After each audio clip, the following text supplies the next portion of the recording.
নমস্কার সকলকে, আরও একটি নতুন ভিডিওয়ে সকলকে স্বাগত জানাই। এই সিরিজের নাম শ্রীমদ্ ভগবদ্ গীতা যথাযথ। এই সিরিজে প্রতি শনিবার একটি করে ভিডিও আসবে। এই ভিডিওয়ে আমি বলবো গীতার প্রত্যেকটি শ্লোক, তার বাংলা অর্থ ও ব্যাখ্যা। আজ বলবো ভগবদ্ গীতার প্রথম অধ্যায় বিষাদ যোগের শ্লোক নম্বর 15 থেকে 18।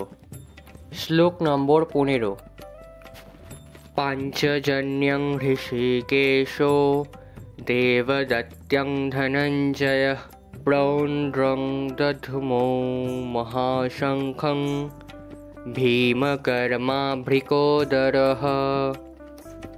শ্রীকৃষ্ণ তার পাঞ্চজন্য নামক শঙ্খ বাজালেন, অর্জুন বাজালেন তার দেবদত্ত নামক শঙ্খ, এবং ভীমকর্মা ও অতিভোজী ভীমসেন বাজালেন পৌন্ড্র নামক তার বিশাল শঙ্খ।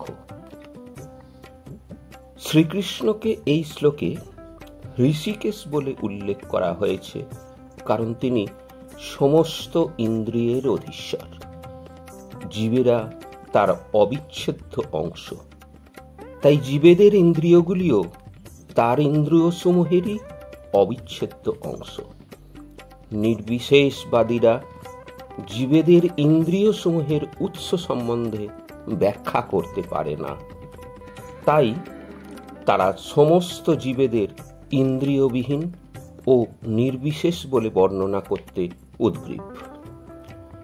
সমস্ত জীবের অন্তরে অবস্থান করে ভগবান, তাদের ইন্দ্রিয়গুলিকে পরিচালিত করেন, তবে তিনি সেটি করেন জীবের শরণাগতির মাত্রা অনুসারে, এবং শুদ্ধ ভক্তের ক্ষেত্রে তার ইন্দ্রিয়গুলিকে ভগবান প্রত্যক্ষভাবে পরিচালিত করেন। এখানে কুরুক্ষেত্রের যুদ্ধক্ষেত্রে অর্জুনের দিব্য ইন্দ্রিয়গুলিকে ভগবান সরাসরিভাবে পরিচালিত করেছেন, তাই এখানে তাকে ঋষিকেশ নামে বিশেষভাবে অভিহিত করা হয়েছে। ভগবানের বিভিন্ন কার্যকলাপ অনুসারে তার ভিন্ন ভিন্ন নাম আছে। যেমন মধু নামক দানবকে সংহার করার জন্য তার নাম মধুসূদন। গাভী ও ইন্দ্রিয়গুলিকে আনন্দ দান করেন বলে তার নাম গোবিন্দ।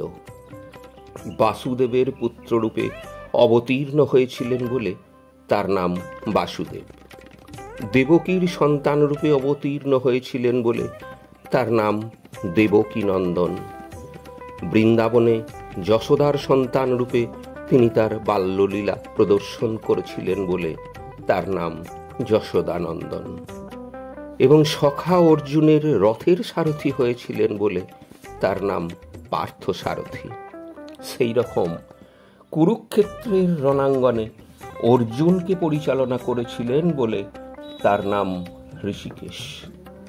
অর্জুনকে এই শ্লোকে ধনঞ্জয় বলে অভিহিত করা হয়েছে, কারণ বিভিন্ন যাগযজ্ঞের অনুষ্ঠান করার জন্য তিনি তার জ্যেষ্ঠ ভ্রাতাকে ধন সংগ্রহে সাহায্য করতেন। তেমনি ভীম বৃকোদর নামে বিদিত, কারণ যেমন তিনি প্রচুর পরিমাণে আহার করতে পারতেন, তেমনি তিনি হিড়িম্ব আদি দানবকে বধ করার মতো দুঃসাধ্য কর্মও সাধন করতে পারতেন।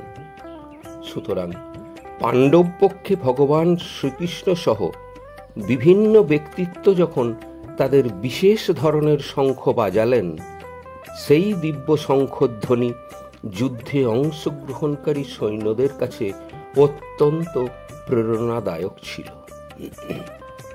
অপরপক্ষে এই রকম কোনো লক্ষণ ছিল না, না ছিল সেখানে পরম নিয়ন্তা ভগবানের উপস্থিতি কিংবা সৌভাগ্যের অধিষ্ঠাত্রী লক্ষ্মী দেবী।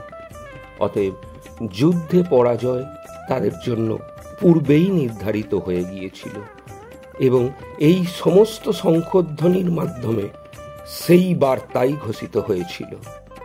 শ্লোক নম্বর 16। অনন্ত বিজয়ং রাজা কুন্তিপুত্র যুধিষ্ঠির নকুল সহদেবশ্চ সুঘষ্মণি পুষ্পকৌ। শ্লোক নম্বর 17। কাশ্যশ্চ পরমেশ্বাসঃ শিখণ্ডী চ মহারথ ধৃষ্টদ্যুম্নো বিরাটশ্চ সাত্যকিশ্চ পরাজিত। শ্লোক নম্বর 18। দ্রুপদো দ্রৌপদেয়শ্চ সর্বংশ পৃথিবীপতে সৌভদ্রশ্চ মহাবাহু শঙ্খান দধ্মু পৃথক পৃথক। কুন্তিপুত্র মহারাজ যুধিষ্ঠির অনন্ত বিজয় নামক শঙ্খ বাজালেন এবং নকুল ও সহদেব বাজালেন সুঘোষ ও মণিপুষ্পক নামক শঙ্খ।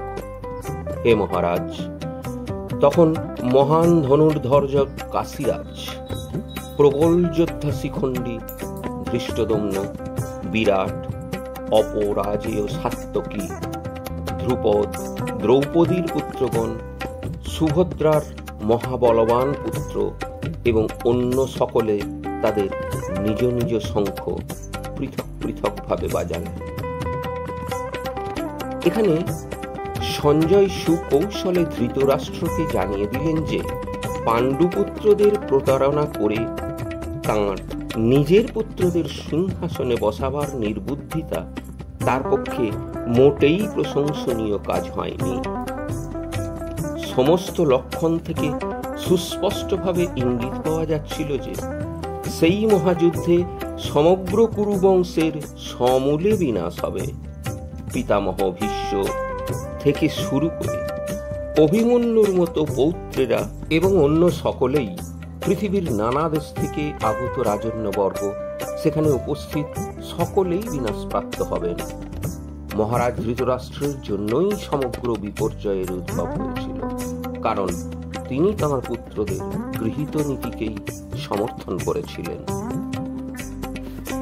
আজ এই পর্যন্তই। ভিডিওটা ভালো লাগলে চ্যানেলটা সাবস্ক্রাইব করবেন, পাশে থাকা বেল আইকনটি প্রেস করে দেবেন, লাইক, কমেন্ট এবং শেয়ার করবেন। সম্পূর্ণ ভিডিওটি দেখার জন্য অসংখ্য ধন্যবাদ।